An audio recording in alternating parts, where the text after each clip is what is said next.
عادتیں نسلوں کا پتہ دیتی ہیں۔ ناظرین گرامی، ایک بادشاہ کے دربار میں ایک اجنبی نوکری کی طلب کے لیے حاضر ہوا۔ قابلیت معلوم کی گئی تو کہا سیاسی ہوں۔ عربی میں سیاسی افہام و تفہیم سے مسئلے کے حل کرنے والے معاملہ فہم انسان کو کہتے ہیں۔ بادشاہ کے پاس سیاست دانوں کی بھرمار تھی۔ اسے خاص گھوڑوں کے استنبل کا انچارج بنا لیا گیا، جو حال ہی میں فوت ہو چکا تھا۔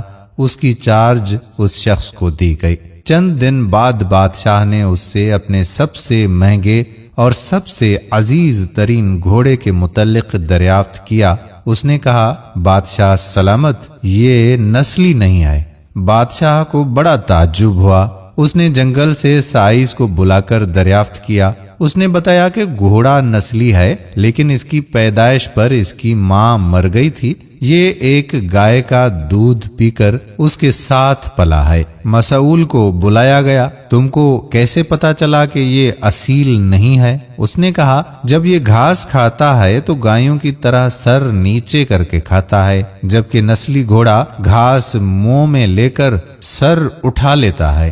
بادشاہ اس کی فراست سے بہت زیادہ متاثر ہوا۔ مسئول کے گھر اناج، گھی، بھنے دمبے اور پرندوں کا اعلیٰ گوشت بطور انعام بھجوا دیا۔ اس کے ساتھ ساتھ اسے ملکہ کے محل میں تعینات کر دیا گیا۔ چند دنوں کے بعد بادشاہ نے مصاحب سے بیگم کے بارے میں رائے مانگی۔ اس نے کہا کہ بادشاہ سلامت، طور و اعتبار تو ملکہ جیسے ہیں، لیکن شہزادی نہیں ہے۔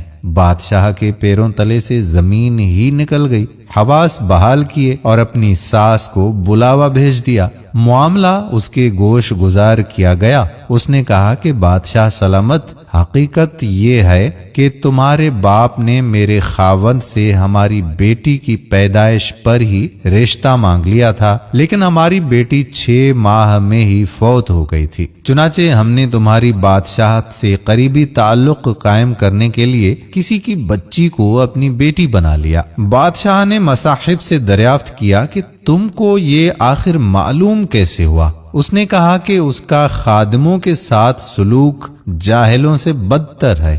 بادشاہ اس کی فراست سے خاصا متاثر ہوا۔ بہت سارا اناج، بھیڑ بکریاں بطور انعام اس کے گھر بھجوا دیے، ساتھ ہی اسے اپنے دربار میں متعین کر دیا۔ کچھ وقت گزرا، مصاحب کو بلایا، اپنے بارے میں دریافت کیا۔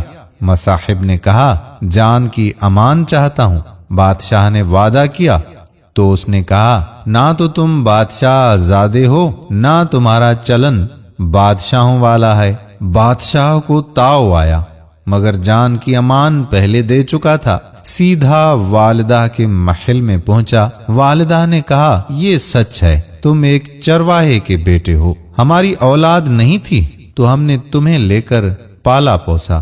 بادشاہ نے مصاحب کو بلایا، پوچھا، بتا تجھے کیسے علم ہوا؟ اس نے کہا کہ بادشاہ جب کسی کو انعام و اکرام دیا کرتے ہیں تو ہیرے، موتی، جواہرات کی شکل میں دیتے ہیں، لیکن آپ بھیڑ بکریاں، کھانے پینے کی چیزیں عنایت کرتے ہیں۔ یہ اسلوب بادشاہ زادے کا نہیں ہو سکتا، کسی چرواہے کے بیٹے کا ہی ہو سکتا ہے۔ تو دوستو، عادتیں نسلوں کا پتہ دیتی ہیں۔ عادات، اخلاق اور طرز عمل خون اور نسل دونوں کی پہچان کرا دیتے ہیں۔ امید کرتے ہیں کہ ہماری آج کی ویڈیو بھی آپ کو ہمیشہ کی طرح پسند ضرور آئی ہوگی۔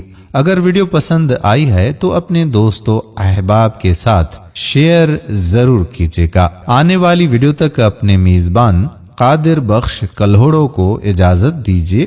اللہ نگہبان۔